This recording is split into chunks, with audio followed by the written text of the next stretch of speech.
Sa ibang balita na mga kabrigada, itong EDSA Rehabilitation suspendido ng isang buwan. Brigada Maricar Sargan sa detalye niyan. Ibrigada mo! Brigada! Ipinag-utos ni Pangulong Ferdinand Marcos Jr. ang pansamantalang pagpapaliban ng nakatakdang rehabilitasyon ng EDSA sa loob ng isang buwan upang bigyang daan ang mas epektibong paghahanda sa mga hakbang para maibsan ang inaasahang matinding trapiko. Inanunsyo ito ng Pangulo sa gitna ng mga pangamba ng publiko sa posibleng dagdag na oras sa biyahe bunsod ng 2 taong rehabilitasyon na orihinal na nakatakdang simulan ngayong Hunyo.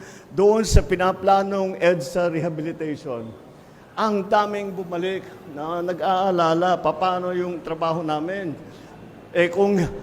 Kung ang pag-commute namin ay napakatagal na, madadagdagan pa ng 1 oras, 2 oras, wala na talaga, hindi na kami uuwi.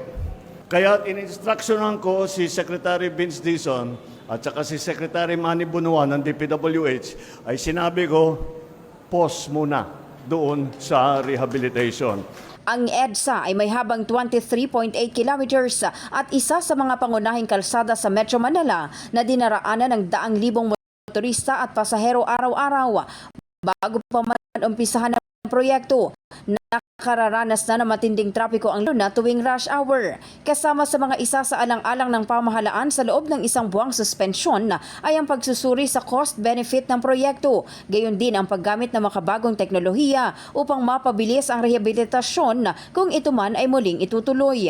Ayon pa sa Pangulo, pag-aaralan muna ng DOTR at ng DPWH ang mga alternatibong solusyon upang mabawasan ang abala sa mga commuter bago tuluyang simulan ang nasabing proyekto. Maganda sana kung maayos natin. Ngunit, ang laking sakripisyo ng 2 taon na masyadong mabigat, masyadong mahigpit ang traffic. Gumawa tayo ng magandang plano. Baka naman, imbes na 2 taon, magawa natin sa 6 na buwan, magawa natin sa 1 taon, whatever it is. Tingnan natin kung anong available sa atin. Pero sa ngayon, maliwanag na napakarami ang mahihirapan pagka tinuloy natin yung EDSA rehabilitation. We will find a better way na hindi masyadong mahirap para sa ating mga commuter. Changing lives. Ako si Brigada Maricar Sargan ng 105.1 Brigada News FM Manila, The Music and News Authority. Ang bahaging ito ay hatid sa atin ng Yummyvit ES2 Oral Drops. Simulang tuparin ang pangarap ng iyong anak. And stunting now,